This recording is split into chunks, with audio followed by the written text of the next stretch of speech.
Dragon Ball Super episode 59 was a really cool episode with a lot of suspenseful moments.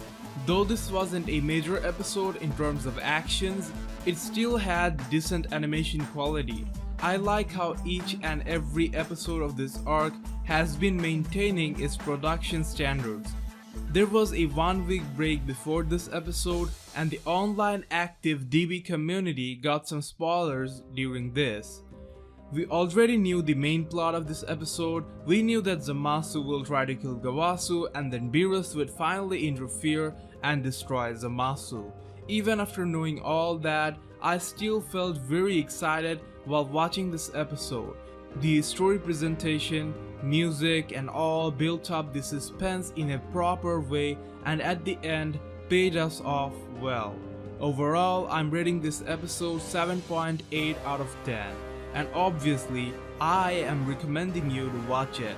Actually, all episodes of this arc have been, at the very least, above average and certainly worth the time for a Dragon Ball fan. In the previous episode, Whis and company, using the clues they got from Zuno and the future timeline, tried to figure out the mystery behind Zamasu and Black. Even though they couldn't decode all the riddles, they were able to figure out that Present Zamasu will break bad and try to kill Gowasu, so they head right off to understand Kaioshin's place. But the real problem was that they all came to these conclusions based on assumptions. One thing I really liked about this episode was that all the characters, especially Beerus and Whis, carried out their job in a really logical, godly manner. I think specifically the episode added some really next level character development for Beerus. In the past, he was generally presented as a god of destruction who just destroys stuff without too much thinking or without a valid reason. It is true to some extent, but I always thought it was not as illogical as it appeared. I mean, Beerus is the god of destruction. He has to destroy life forms and planets to maintain balance. We see that he destroyed half of a planet just because he didn't like their food. But I think that's his style of doing things.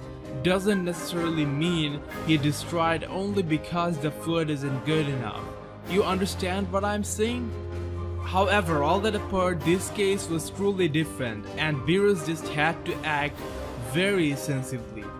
They masked the original reason for which they appeared in Gowasu's place, saying Goku wanted to fight Zamasu again.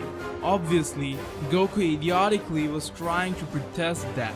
Not in this particular scenario, but in DBS overall. Don't you think Goku lacks seriousness by way too much? I understand how Goku is a character who is supposed to be that simple-minded guy, and this depiction of him is probably truer to the way he was originally shown in the manga by Akira Toriyama. But I personally feel that the way Goku was presented in Dragon Ball Z was rather perfect. I loved the things they added to him and how he could get serious when it was required. I personally feel in DBS, Goku is just way too childish and they dumbed down him a little bit too much. I'm almost okay with that. I just want them to make him just a little bit more serious and just a bit more intelligent. Anyways, that's just my personal opinion. Back to the case, the reason Beerus couldn't destroy Zamasu right away, even though being completely aware of his intentions, is because Zamasu is supposed to be the next Kaioshin, that is the god of creation of Universe 10. So Beerus just can't kill him based on speculation or just because he felt that he has the urge to kill Gowasu. Because killing of someone from the god kind must require some accountability. So they decide to wait in the space and observe what happens in the staff of Whis. They wait till the point Zamasu actually commits the crime. They play some suspense game here. It looks like Zamasu is slightly hesitant, however, he tells Gowasu that he now agrees with him about the mortals. Sometimes evil might be necessary for the greater good. That's a play on words right there, because even Zamasu knows that killing Gowasu is evil, but he's doing that for the greater good. So like it was mentioned in the preview summary, we see Zamasu kills Gowasu, but Gowasu doesn't remain dead as Whis reverses back time and stops the incident. Now that Beerus have concrete evidence against Zamasu, he earned the right to destroy, and the way he destroyed him was just amazing. Totally 7-star. Beerus annihilates Zamasu in a single blow. It's like he didn't have to do anything at all. He just said destroy, and that was it. Zamasu wiped out of existence. It was obvious that Beerus would have no difficulty destroying Zamasu, but the way they showed it was just amazing. I loved the background music and everything about it. This calm Beerus looked so much scarier.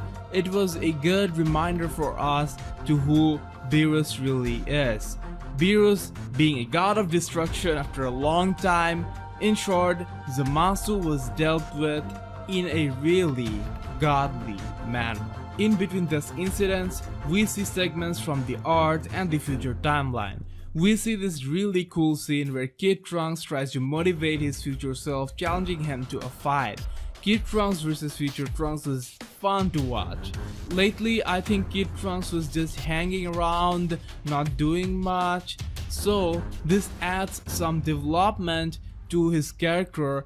In the future timeline, we see random emotional shits of Mai and others. I think that part is getting kind of stale, not adding much value.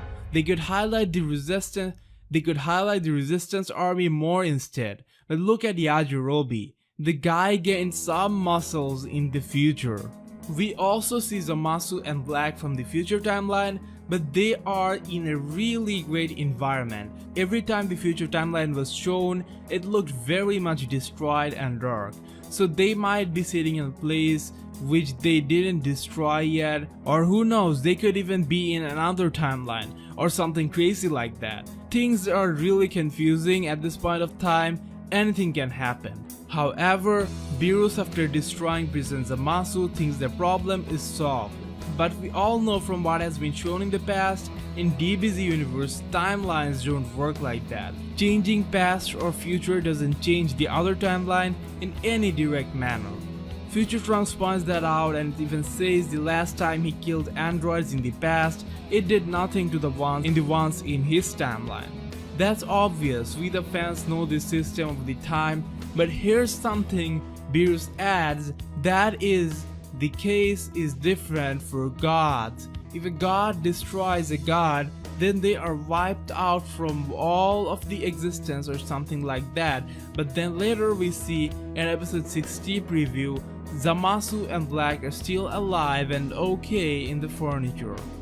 So what could be the reason? Was Beerus just simply wrong about it? But in that case, Whis would be correcting him, and he is pretty knowledgeable about these things. So I think if a god of destruction destroys something, it is supposed to be destroyed from all timelines. But because Zamasu and Black already did something exceptional with the time ring or the super dragon balls, this method did not work. The time ring thing could be very complex if the plot wants it to be. What if Zamasu went into the future and already created multiple versions of him throughout different points of the time? So I guess we can't but wait for the answers in the coming episodes. From the Dragon Ball Super episode 60 preview, it looks like this time we will get some really solid information regarding the identity of Goku Black.